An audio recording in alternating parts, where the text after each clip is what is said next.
Je vous présente Antoine Schlup. Bonjour Antoine. Bonjour. Vous êtes chercheur, nous sommes au cœur du laboratoire du Réseau national de surveillance sismique. Un petit point tout d'abord sur les dernières heures au Japon. Il y a encore eu un nouveau séisme à l'est de Tokyo, je crois magnitude 6. C'est bien ça, c'est les informations dont vous disposez? C'est bien ça, qui a eu lieu à peu près un petit peu avant 4 heures ce matin, un peu avant 5 heures heure française, et qui est situé très près des côtes du Japon, à l'est de Tokyo. Est-ce que c'est un nouveau séisme? Est-ce que c'est une réplique de celui qui a frappé l'est du Japon, 8-9 il y a quelques jours? Comment vous comprenez ça? Là, les magnitudes 6 qu'on a encore aujourd'hui et qu'on peut encore avoir dans les jours qui viennent sont réellement des répliques de l'événement principal. Le nombre de répliques va diminuer avec le temps et les répliques les plus fortes aussi, leur magnitude va décroître petit à petit. Alors l'idée de notre présence aujourd'hui au RNAS, c'est de parler également de la région. Depuis quelques jours, depuis ces séismes, on entend dire beaucoup de choses, que ce soit dans les camps politiques, que ce soit chez les écologistes, sur les séismes dans la région.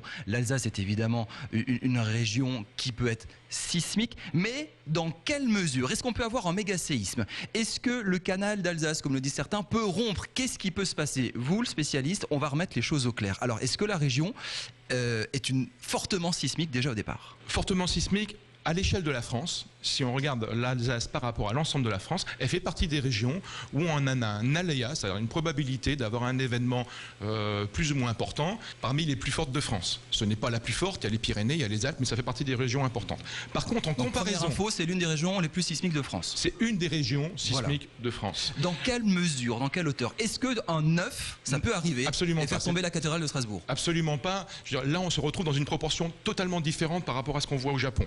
Il faut se rendre compte qu'un magnitude 6, on parle de réplique qui n'a pas fait de dégâts a priori au niveau de Tokyo, qui aura probablement secoué beaucoup de bâtiments, c'est environ l'ordre de grandeur des événements majeurs qu'on atteint en France.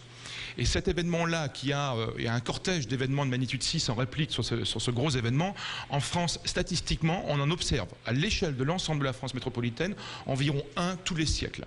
Ensuite, sur l'événement le plus fort, pour créer un magnitude 9, il faut d'abord charger suffisamment longtemps pour avoir une déformation accumulée suffisamment grande. C'est ce que vous expliquez avant, cette fameuse pression qui s'accumule. Cette fameuse pression.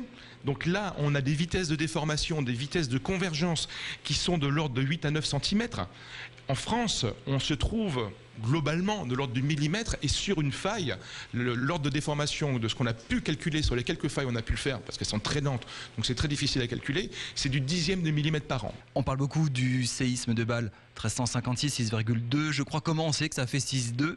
En 1356, on se base sur quoi? Des modèles mathématiques ou quoi? Il n'y avait pas de sismographe à l'époque. Il n'y avait pas de sismographe. Sur les séismes historiques, on se base sur des écrits, sur des archives et sur les dégâts générés par le séisme.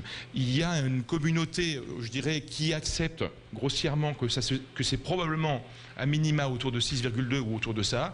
Et puis il y a des gens qui ont proposé des interprétations en mettant cet événement un peu plus fort. Mais il est clair que c'est très difficile de donner un avis purement éclairé parce que les faits remontent à 1356 et les écrits remontent à la même époque. La terre tremble de temps en temps dans la région, assez souvent on ne le ressent pas, c'est trop petit. Il y a quelques années, 2003-2004, il y a eu un gros tremblement de terre.